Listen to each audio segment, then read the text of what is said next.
Bonjour et bienvenue sur RDC UKTV, votre média de référence pour déchiffrer l'actualité politique, sociale et culturelle en RDC. Avec des analyses approfondies, des enquêtes de terrain et des programmes captivants, nous vous informons pour sensibiliser. Rejoignez notre communauté, aimez, commentez, partagez et surtout abonnez-vous pour rester informés des réalités qui façonnent la RDC en Afrique et partout dans le monde.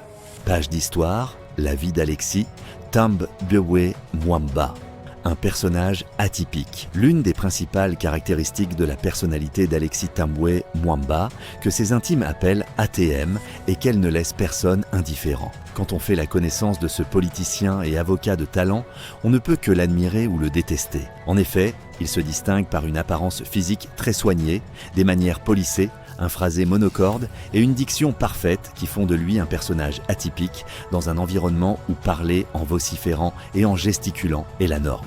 Au franc-parler, Alexis Tambwe Mwamba, conscient du chemin parcouru, de son village natal dans le Maniema jusqu'à la présidence du Sénat congolais, a une haute opinion de sa valeur. Ce qui lui confère une attitude qui frise parfois, selon ses détracteurs, l'arrogance. Mais il faut l'admettre, la personnalité de Tambwe Mwamba est très complexe et sa longue carrière s'est nourrie de plusieurs paradoxes. Par exemple, comment son franc-parler nu, qui peut être aisément confondu à de l'impertinence, n'a pas été un obstacle dirimant dans sa carrière politique. Lorsque l'on sait que beaucoup de ses collègues politiciens congolais ont eu comme soubassement comportemental à leur carrière la capacité à flatter ou à encenser le chef de l'État.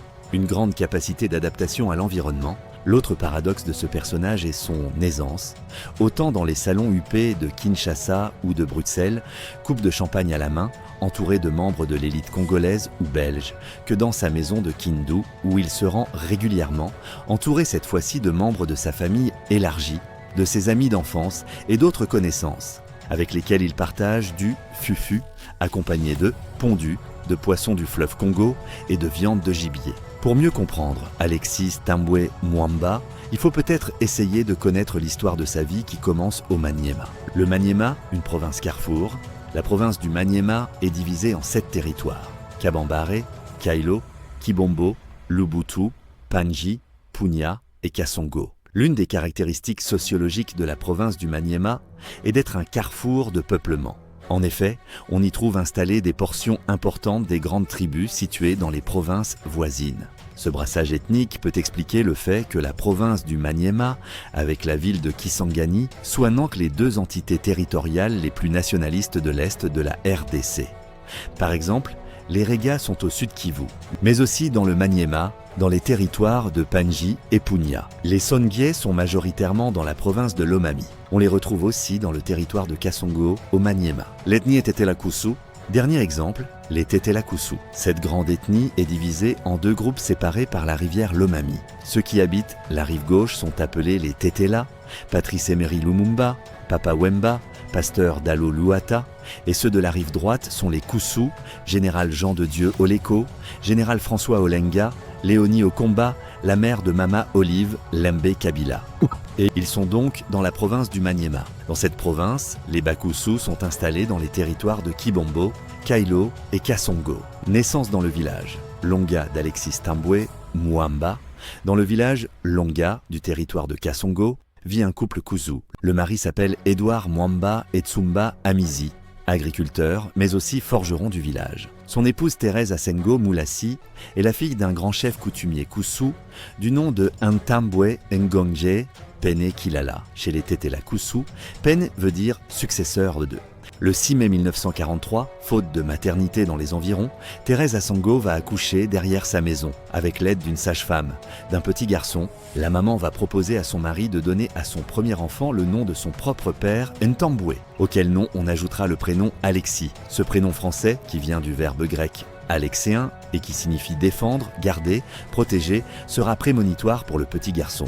Puisque, en effet, durant toute sa vie, Alexis Tambwe Mwamba sera le défenseur, le gardien et le protecteur de sa grande famille. La trinité familiale qui a façonné le petit Alexis, 3 personnes vont marquer d'une empreinte indélébile la tendre enfance du petit Alexis. Premièrement, c'est sa propre mère. Fille d'un grand chef coutumier, elle a épousé un roturier par amour. Cette femme de caractère, avec beaucoup de principes, va transmettre à son fils aîné la conscience de son rang social élevé, lié à la noblesse du sang coulant dans ses veines. Elle imposera alors à son fils un comportement digne d'un prince et le respect des valeurs attachées à son rang, le respect des autres, l'honnêteté, la franchise, le courage, la propreté, la générosité, etc. Le grand-père, son modèle.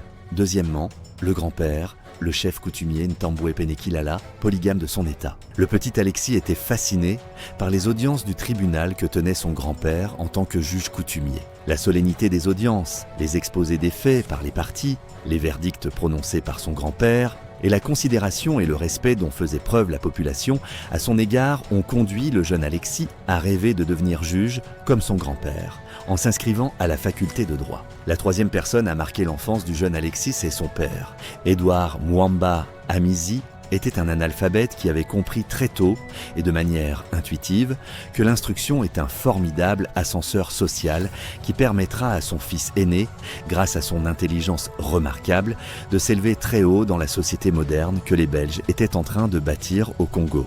Il va donc encourager son fils à faire des études que lui-même n'a pas eu la chance de suivre. Édouard Mwamba inscrit son fils Alexis à l'école primaire.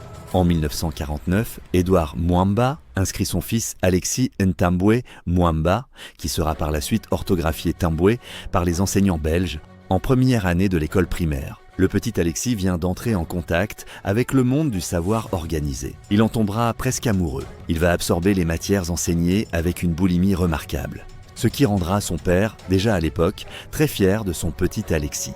Comment ce petit garçon qui commence ses études primaires dans une école de brousse perdue dans le fin fond du Maniema va-t-il devenir, des années plus tard, successivement l'un des plus brillants étudiants de l'Université libre de Bruxelles, ULB, patron de la plus grande compagnie minière du Kivu, DG de l'Ofida, plusieurs fois ministre du maréchal Mobutu et du président Joseph Kabila. Et pour finir, président du Sénat, nous les découvrirons dans les prochaines pages. À suivre, merci. Commentez, partagez et surtout abonnez-vous pour rester informé des réalités qui façonnent notre pays.